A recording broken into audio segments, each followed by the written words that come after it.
বন্ধুরা, আজকে তোমাদের মাঝে যে গল্পটি নিয়ে হাজির হয়েছি সেই গল্পটির নাম হচ্ছে ভুতুড়ে যমজ বোন। তো গল্পটি শুরু করা যাক। গ্রামে বাস করত সাইমা, রাইমা এবং তার মা। সাইমা রাইমার যমজ বোন। তারা সবসময় মিলেমিশে থাকতো। তারা কলেজে পড়তো। সাইমা সবসময় ভালো রেজাল্ট করত।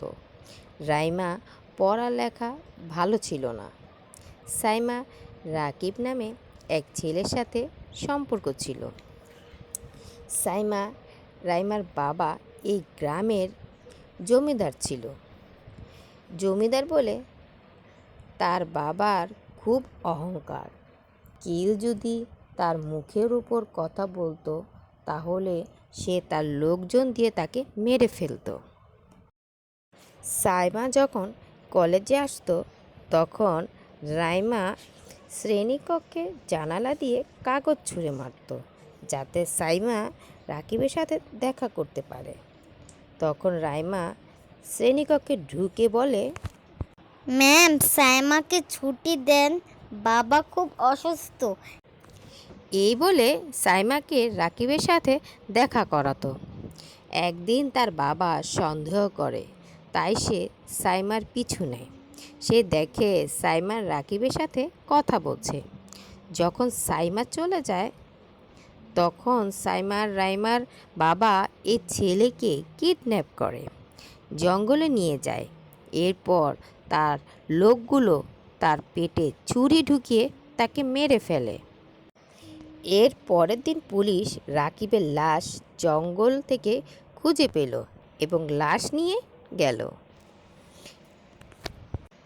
2-3 দিন কেটে গেল, রাকিবের কোনো খোঁজ খবর নেই। তখন সাইমা তার বাবাকে জিজ্ঞেস করলো। বাবা বলল, আমি ওকে মেরে ফেলেছি। বাবা, তুমি ওকে কেন মারলে? আমি পুলিশকে সব কথা বলে দিব। এই কথা শুনে সাইমা রাইমার বাবা খুব রেগে গেল এবং সাইমাকে বাড়ির সামনে গাছে ঝুলিয়ে ফাঁসি দিল। মা ও বোন বাঁচানোর চেষ্টা করলো কিন্তু কোনো লাভ হলো না। এর পরের দিন পুলিশ আসলো। সাইমার বাবা পুলিশকে বলল যে সে সুইসাইড করেছে। এরপর রাতে যখন তার বোন কাঁদছিল তখন হঠাৎ তার বোনের আত্মা তার সামনে এলো এবং বলল, তোকে আমার বদলা নিতে হবে, হা হা হা। এই কথা বলে সে রাইমার শরীরে ঢুকে পড়ল। দোতলা থেকে সে নিচে নামলো আর বলল, বাবা, তুমি এই কাজ একদমই ঠিক করনি। তুমি আমাকে মেরে ফেললে, আমি এর বদলা নিতে এসেছি, হা হা হা। তখন সাইমা রাইমার বাবা বন্দুক বের করে এবং রাইমার মাথায় গুলি করে। তখন ছোট মেয়ে মারা যায়। এরপর সাইমার বাবা হাতে বন্দুকটি মুছে রাইমার হাতে রেখে দেয়। সকালে পুলিশ আসলে বলে যে সে সুইসাইড করেছে। পুলিশ বলল, আপনার পরিবারে কি সুইসাইডের ব্যারাম আছে? এই কথা বলে পুলিশ লাশ নিয়ে চলে গেল। রাতে যখন সাইমার বাবা নিচে বসে ফোনে কথা বলছিল তখন রান্নাঘর থেকে একটি আওয়াজ এলো।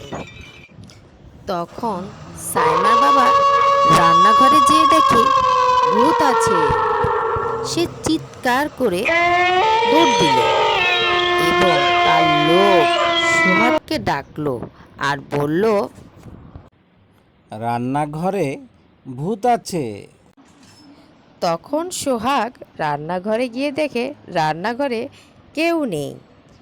এরপর সে বলে, সাহেব, রান্নাঘরে কেউই নেই, আমি বাইরে থেকে আসি, আপনি বসেন।